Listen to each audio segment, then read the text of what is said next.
Okay, it's 11 o'clock. I'm going to begin, and we are continuing with this series on this book by George Leonard called Mastery, The Keys to Success and Long-Term Fulfillment.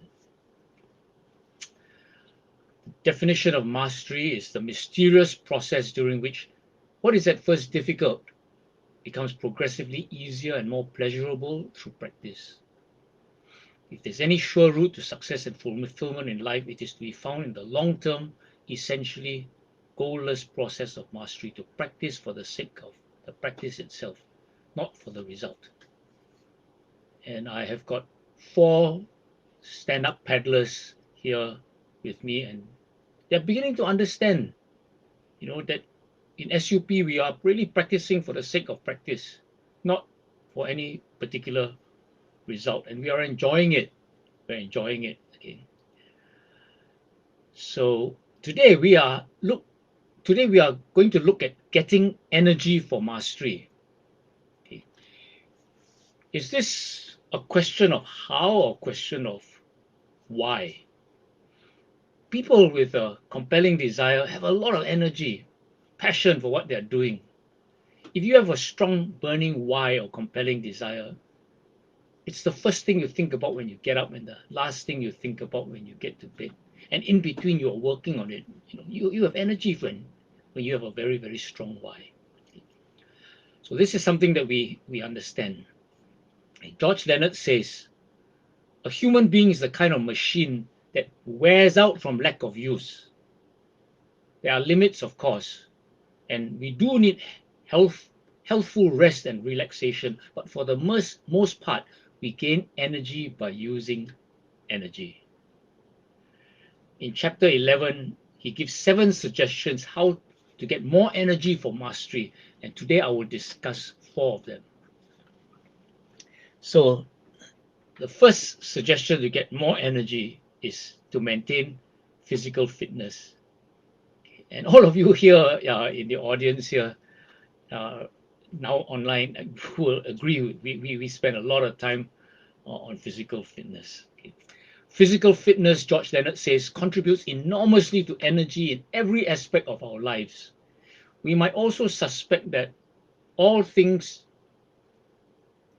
again, being equal, those people who feel good about themselves, who are in touch with nature and their own bodies, are more likely to use their energy for the good of this planet and its people than those who live sedentary, unhealthy lives.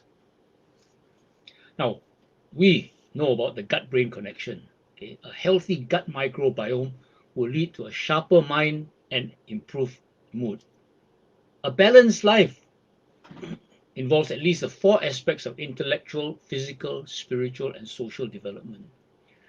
Being strong in one area will help get better results in all the other areas. And the physical side, requires time to invest in, but it's worth it. The idea of the balanced life, I always think of a wheel. A wheel that is balanced not only moves faster, it moves further, which is what the lifelong journey of mastery entails.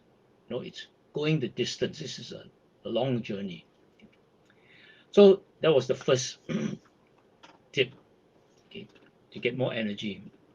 Maintain your physical fitness. The second suggestion is to acknowledge the negative and accentuate the positive. Acknowledge the negative and accentuate the positive. George Leonard says, we have heard about the power of positive thinking. Numerous studies show that people with a positive outlook on life suffer for less sickness than those who see the world in negative terms. They also have more energy. Tom Peters, author of In Search of Excellence, and perhaps the nation's top management consultant in his time, speaks of an almost spooky similarity of language among the managers of America's most successful companies. To a man and a woman, they stress the value of a positive attitude and the effectiveness of praise and other forms of positive feedback. The most successful managers, Peters told me, are those who are unwilling to tolerate the negative stuff. Peter cites one study's findings that very successful people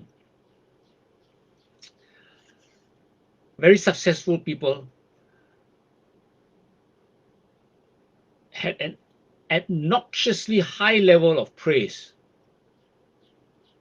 piled on them in childhood, praise to the point of embarrassment. It seems you can hardly overdo it.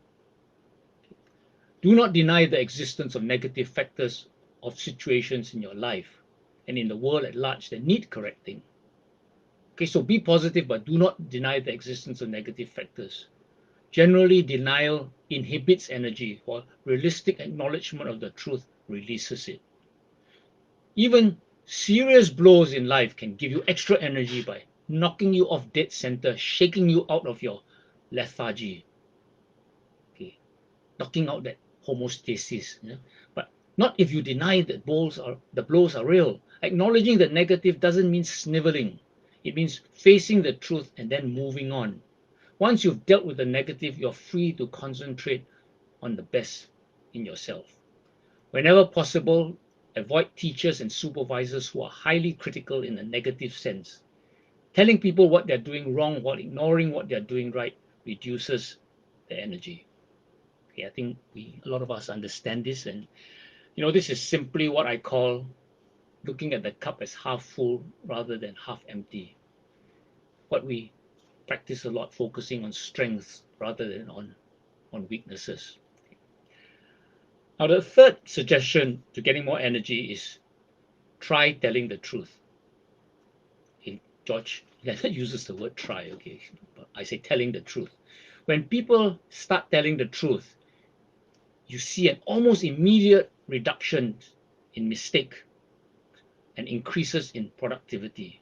Truth telling works best when it involves revealing your own feelings, not when used to insult others and to get your own way.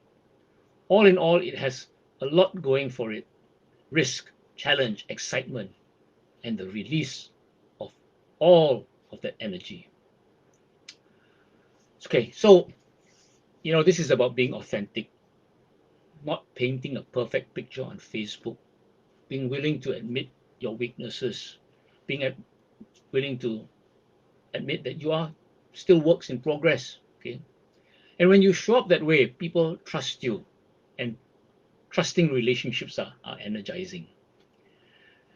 Now, as part of a team, especially as a junior or newer member of a team, it means giving your opinion, even if you think it differs from that of your leaders or differs from other people in the team. Okay? In fact, I would say that especially when your ideas are different, you need to voice it out. Okay. Otherwise, we have this problem of group think. We all go down the garden path to destruction. Okay. So that's something really to work on. Okay. Giving your opinion, and this is not about telling the truth because you don't know if it's the truth. It's just your feel about it. Okay? But you're being truthful about how you feel about something, whether you are uncomfortable about it or whether it's a new idea that you're excited about. As a coach, of course, you must be an honest mirror. That's the whole value. You're an honest mirror. Okay. In my definite purpose statement, I say I focus on helping people instead of worrying about what they think of me. Okay, I focus on helping people instead of worrying for what they think of me. So telling the truth has a lot to do with how I feel about myself. Okay? And when people tell the truth about me, uh, I'm comfortable that I know where I stand, and so I can be me. Okay? Now, finally today, the fourth suggestion to getting more energy is to honor but don't indulge your dark side. Okay, honor but don't indulge your dark side. George Leonard says, God knows how much energy we have locked up in the submerged part of our personality, in what Carl Jung calls the shadow. Poet and storyteller Robert Bly gives a modern setting to Jung's idea in his book, A Little Book on the Human Shadow. The young child Bly tells us, can be visualized as a lively ball of energy that radiates in all directions. But the parents don't like certain parts of the ball. In order to keep the parents' love, the child puts the parts of him that they don't like in an invisible bag that he drags behind him. By the time we go to school, Bly writes, the bag is quite large. Then our teachers have their say. Good children don't get angry over such little things, so we take our anger and put it in the bag. By age 20, he maintains, only a thin slice of our original energy is left. Everything is in that bag that we are dragging behind us. I think psychologists make a profession out of this, and I'm not a psychologist. Leadership coaches like Robin Sharma don't spend much energy on the negative aspects of self. He's well aware of that, of course, because he's well aware that the vast majority don't try for excellence. But on the other hand, Robin Sharma is always telling us to leap from ordinary to legendary, from average to epic, from normal to iconic, focusing on who you want to be. In the Asia Works Advanced course, many of us have attended, there is a stretch where we focus and act out. In fact, we go all out, 100% on who we want to be. But we also acknowledge our nerdy self, that part of us that will always be there, and we learn to laugh at it. We learn to laugh at other people's nerd also, not get upset and angry about it. Okay, so this week I've talked about some ways to get energy. Next week we'll look at another 3 suggestions to getting energy for mastery.